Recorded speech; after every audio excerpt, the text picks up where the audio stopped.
Can we recognize that none of the lawsuits have actually stopped all of the terrorizing that's happening on the ground? If our heroes don't get beat up by the frozen water themselves, they get beat up by the local PD. If not by them, then by the state police, right? Because why would you not do this if not doing this would ensure that POTUS sends in the military to the blue states? So blue states have to ensure that blue enforcement beat up the protesters so the military doesn't beat up the protesters. It makes sense, right? That is called appeasement. It didn't work for Great Britain during World War II, and it will not work for the States. We see California, the fourth largest economy, still giving our taxes to the federal, right? And then we see the federal retaliating against California institutions, our government, our services, using our same money. So they're using California money to retaliate against California because our blue states are scared of this concept called the federal above the state. During a constitutional crisis, the Constitution is in jeopardy, right? It's in crisis. And that means that American law is derived from the Constitution. If it's in crisis, that makes a reality in which the federal can hijack that rule of law against the Constitution itself, right? What we're seeing is judiciary, legal, and political treason against the United States Constitution, a conspiracy to overthrow the constitutional social contract. This can also be called a constitutional CUP, the leveraging of shortcomings in order to ensure that you can basically replace constitutional supremacy with MAGA supremacy. Steve Bannon already said it. They want this POTUS to be POTUS again, right?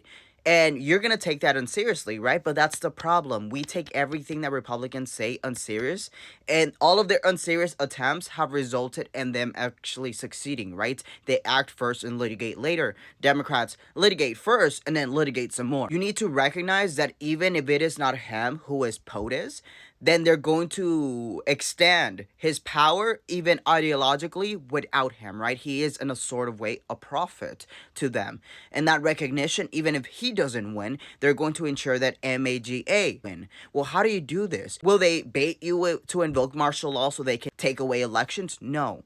They're going to do whatever they want anyways, whether that's martial law or the Insurrection Act, right? But we have to recognize that it is not in the best interest of authoritarians to just cancel elections. In fact, what's more likely is a democratic dictatorship like Mexico had in the 1900s, where the PRI, conservative capitalist political party, controlled for over 70 years using democratic infections, right? So the elections were already decided. People voted, but they were decided, right? They held a PRI control across the three branches for over 70 years. That resulted in a lot of the things that we criticize, like the CTALs, right? All the wealth was consolidated to the top. So people had to make choices. How do I make a living, right? So they went to illicit things. Violence against women.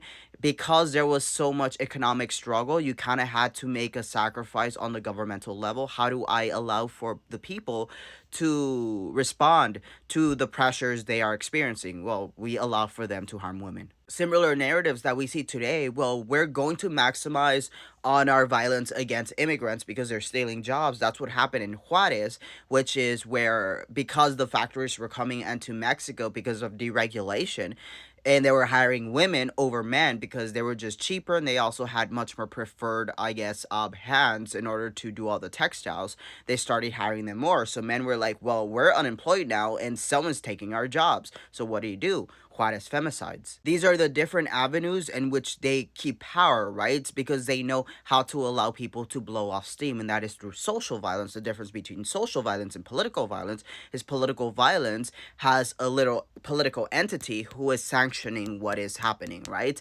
While social violence can be attached to a narrative or agenda, but ultimately it's not the officials themselves promoting that. So it's influenced by them, but not directly attached. A lot of people use political violence to call anything, and you can technically use that, but this is critical in order to understand who has the power within the dynamics, right? Political violence has the political approval of the official actual governance, right? While social violence is influenced by it. Think of it like the KKK. And here's the thing, we see the rule of law as a solution outside of tyranny, and history tells us that that's untrue.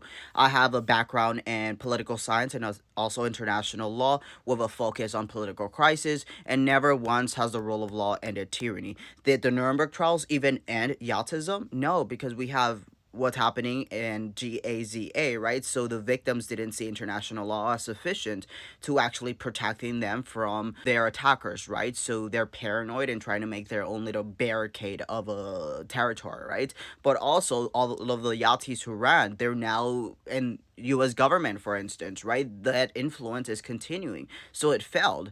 Tyranny does not end by law because law in itself is restrictive to only rules and regulations, right? But if the people who wrote these rules and regulations didn't consider that this reality what we're existing could happen, then they didn't guardrail against it, which is what we're experiencing, right? Unprecedented times. And that's only true if there is a failure of the people before us to actually guard against it. This is why unprecedented conflict requires unprecedented solutions, right? Like Nancy Pelosi, who has said that they're going to start arresting agents if they violate state law. And then Pam Bondi saying, well, we're going to investigate Nancy Pelosi. This is the utilization of institutions and our government to attack Americans, right? This is the weaponization of administrative agencies, which is funny because when you look back at the history of conservatives, they've been pushing that they want to remove the administrative agencies because they can be weaponized against American people, which is exactly what they're doing, right? They've said it out loud,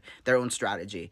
And this is what we're seeing, right? The fact that Pam Bondi said that what's happening when it comes to the federal agencies, it's permanent. So she doesn't see this administration as leaving, right? And we had to stop taking that as unserious and recognize that lawsuits alone, elections alone will not save this.